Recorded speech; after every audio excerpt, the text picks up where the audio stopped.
another one.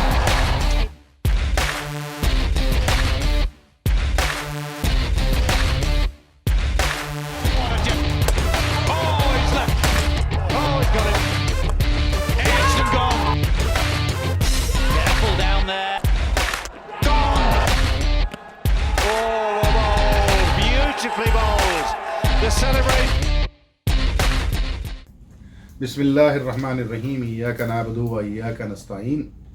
और बादशाह सलामत बाबर आज़म को पाकिस्तान की एक और सीरीज़ की शिकस्त मुबारक हो, क्योंकि बादशाह सलामत अपनी सेंचुरी तो बना गए थे पिछले टेस्ट मैच में, इस टेस्ट मैच में भी 50 बना दिए। और उसके बाद जब इंटरव्यू दिया गया आकर के मीडिया के सामने, अगर हमसे कुछ गलतियां हुई हैं, हमसे मुराद उनका शायद वो मलबा दूसरों को भी के ऊपर भी डालना चाह रहे हैं, लेकिन मेरी नज़र में जो कप्तान है, जो टीम ले खिलाता है 11 खिलाड़ी ग्राउंड के अंदर, उसका सबसे बड़ी जिम्मेदारी उसके ऊपर है। और बाबर आजम की जो सोच है, मैं पिछले काफ़ी अरसे से आप लोगों के सामने इस चीज़ को बयान कर रहा हूँ कि जो कुछ भी सिलेक्शन कमेटी करके देती है, जो कुछ भी टीम के कोच और टीम की मैनेजमेंट 11 खिलाड़ियों के लिए डिसाइड करती है, फैसले करती है, उसके ऊपर जो आखिरी मोहर है वो कप्तान लगाता है, और वो बाबर आजम, इस सूरत में बाबर आजम है। और बाबर आजम को जब आईसीसी रैंकिंग को देखने से फुर्सत मिलेगी और अपने आप के अपनी कवर ड्राइव की खूबसूरती और अपने कवर ड्राइव के जो चर्चे सुनने से फुर्सत मिलेगी, तो वो पाकिस्तान की सोचेंगे।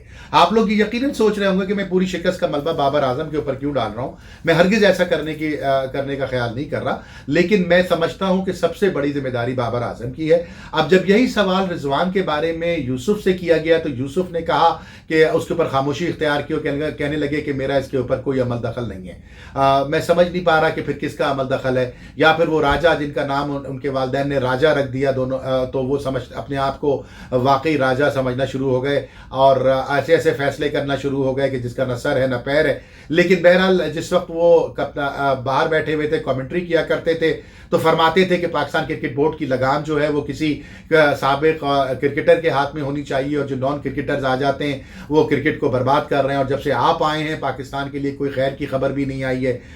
लेकिन राजा वो ज़रूर है, मैं अक्सर उनके बारे में ये सब बताता हूँ लोगों को, लेकिन राजा दाहिर के साथ कोई ताल्लुक़ रहा होगा उनका, क्योंकि समझ में मेरे ये नहीं आता कि जनाब कौन सा विजन लेके ये बोर्ड चल रहा है, कौन सी कारकर्दगी के ऊपर बाबर को कप्तान बनाया हुआ है, कौन सी कारकर्दगी के ऊपर रिजवान को टेस्ट मैच खिलाते हैं, कौन सी कारकर्दगी के ऊपर इन्होंने इस कोच और इस बॉलिंग कोच को रखा हुआ है। मेरी समझ से बाहर है कि एक टीम आके टेस्ट मैच को T20 की तरह आपके घर में खेलती है, आपको चने चबवा देती है, आपको बेइज्जत कर देती है, और कहते हैं ना बेइज्जती भी खराब कर देती है आपकी। और उसके बाद फिर आप फरमाते हैं कि जनाब अभी हमें सीखने का मौका मिल रहा है और हम अपना प्लान चेंज करेंगे, और अभी एक प्रोसेस के थ्रू टीम गुजर रही है। बस क्या कह के सुन के हम कान पक गए हैं ये। लेकिन बहरहाल आज का मौजू जो है वो बहुत अहम है, और वो मौजू ये है कि पाकिस्तान एक सीरीज और हार गया। 3 लगातार test matches Pakistan home ground पे 1959 के बाद पहली दफा हारा है, और ये बाबर का इसका सेहरा बाबर को और बाबर की टीम को जाता है। जब हम कहते थे, और साफ मैंने कई टीवी प्रोग्राम्स के अंदर ये बात की है, और आपके साथ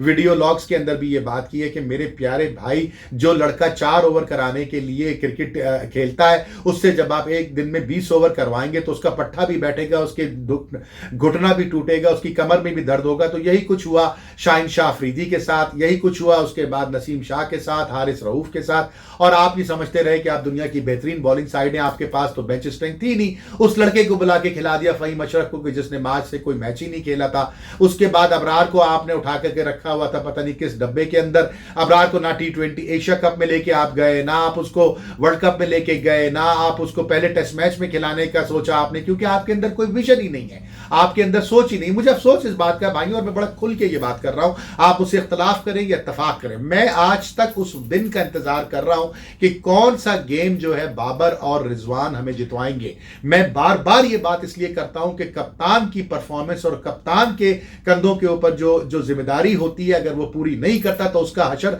साबिका कप्तानों की तरह होता है। ये बात अच्छी तरह याद रखिएगा कि सरफराज का नाम लेने वाले लोग बहुत कम बचे हैं, जितने 2017 में थे उसका 1% बचे हैं आज। लेकिन सरफराज की सिचुएशन को याद रखें कि अपनी परफॉर्मेंस ना देने की वजह से सरफराज को आखिरकार टीम से एग्जिट इवेल्युएट करना पड़ गया ये, और किट बैग उठाने पड़ गए, पानी पिलाने, पिछले 3 साल से वो पानी पिला रहे खिलाड़ियों को फील्ड में जाकर के। बाबर को ये बात नजर नहीं आ रही। बाबर की कप्तानी को लेकर के जितनी बातें की जाए वो कम है, लेकिन एक चीज जो कल मुझे मोहम्मद हफीज साहब ने टेलीविजन प्रोग्राम में एक सिखाई, और बड़ी उम्दा चीज उन्हें सिखाई कि देखिए जिस वक्त 2009 का वर्ल्ड कप हुआ था और यूनुस जीत के वो वर्ल्ड कप आए थे, उन्होंने कप्तानी से इस्तीफा दे दिया था और उसके बाद वो 10 साल तक क्रिकेट खेलते रहे हैं। बाबर को भी ये बात समझनी पड़ेगी कि साहब कप्तानी से हटने का मतलब हरगिज ये नहीं है कि मेरी क्रिकेट खत्म हो गई है। हाँ, बादशाहत खत्म हो गई है, मेरा तख्त खत्म हो गया है, मैं सर झुका के रन बनाता जाऊं और दुनिया की नजरों में पाकिस्तान की इज्जत बढ़ाता चला जाऊं। लेकिन ऐसा नहीं हो रहा। हो ये रहा है कि बाबर ये समझ रहे हैं कि मेरा हशर भी सरफराज जैसा होगा, उस सूरत में होगा जब आप परफॉर्मेंस नहीं देंगे। बहरहाल बहुत सारी बातें आप लोगों से करने की थी, लेकिन पाकिस्तान एक टेस्ट सीरीज और हार गया है बाबर की कप्तानी में और मौजूदा इंतजामिया की सरपरस्ती में। मेरी तरफ से इसकी जिम्मेदारी इंतजामिया की है और उसके बाद बाबर की है, और अगर उसके बाद कोई है तो फिर जोएल ओल्सन की है। जोएल ओल्सन ने सऊद शकील का जो कैच आउट दिया है, मेरी वेस्ट इंडीज क्रिकेट से काफी गहरी वाबस्तगी है और मेरी वेस्ट इंडियन खिलाड़ियों से और कमेंटेटर से और वहां के जो एनालिस्ट हैं उनसे बात हुई है। उन्होंने कहा कि जोएल ओल्सन का शुमार जो है वो किसी भी तरह से इंटरनेशनल थर्ड अंपायर या मैच रेफरी के तौर पर आप नहीं कर सकते, क्योंकि उनकी सवाबदीद, उनकी जो डिसीजन मेकिंग है वो इंतहाई कमजोर है। और उसका उन्होंने अमली मुजाहरा सऊद शकील के आउट होने की सूरत में किया, जब गेंद जमीन पे लग गई और उसके बावजूद उन्होंने सऊद शकील को आउट दिया, जो मैच का यकीनन एक टर्निंग पॉइंट था। तो मैं ये समझता हूं कि पाकिस्तान की टीम ने फिर भी फाइट किया, पाकिस्तान ने बेहतर खेला, लेकिन ना आपके पास फास्ट बॉलर है, ना आपके पास कप्तान है, ना आपके पास कोई मैनेजमेंट है। छोटी सी मिसाल देके वीडियो खत्म करता हूं। आपको मैं अक्सर ये कहता हूं कि कप्तान का काम है विकेटें बनाना, विकेटें बना करके बॉलर को उस प्लान देना ताकि बॉलर उस हिसाब से आपकी टीम को जितवाए। कल आपने देखा कि मार्कवुड आया दूसरे स्पेल करने के लिए सुबह, जब मार्कवुड आया स्पेल करने के लिए तो उसको बेन स्टोक ने पूरा प्लान दिया, उसको एक फाइन लेग दिया, इसको डीप स्क्वायर लेग दिया, उसको एक लेग स्लिप भी दे दिया एंड में आकर के, और उसके बाद उसने पसलियों में गेंद कराना शुरू कर दी। सिर्फ पसलियों में गेंद कर रहा था वो। पहले तो बचते रहे नवाज, लेकिन आखिरकार नवाज ने एज कर दी। सऊद शकील बचते रहे, लेकिन सऊद शकील ने एज कर दी। लेकिन ये सोच जो है बेन स्टोक जैसे कप्तान की, ये इंग्लिस्तान को सीरीज जितवा के चली गई। यही सोच का फुकदान हमारे बाबर साहब में है और हमारी इंतजामिया में है।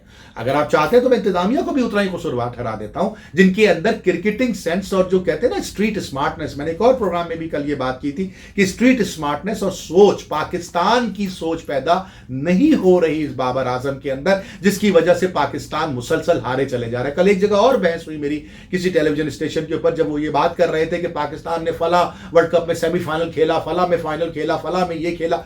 मैंने कहा मेरे भाई, आप अपने बच्चे को जब स्कूल भेजते हो तो उसको पास होने के लिए भेजते हो ना।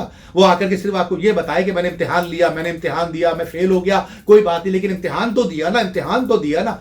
मेरे प्यारे भाई, आखिर कब तक कौन को लॉलीपॉपे देते रहोगे, ट्रक की बत्ती के पीछे लगाते रहोगे, बाबर आजम की बादशाहत के अंदर कौन का सत्यानाश करते रहोगे। मैं आज भी ये बात कर रहा हूं बबांगे दोहल के बाबर आजम जब तक कप्तान है इस मुल्क का क्रिकेट टीम का, उस वक्त तक क्रिकेट में कोई बेहतरी नहीं आएगी। लिख ले मेरे अल्फाज ये, बाबर आजम की अपनी क्रिकेट भी दफन हो जाएगी और पाकिस्तान की क्रिकेट तो हो ही रही है दफन। अपना बहुत सारा ख्याल रखिएगा। पाकिस्तान जिंदाबाद।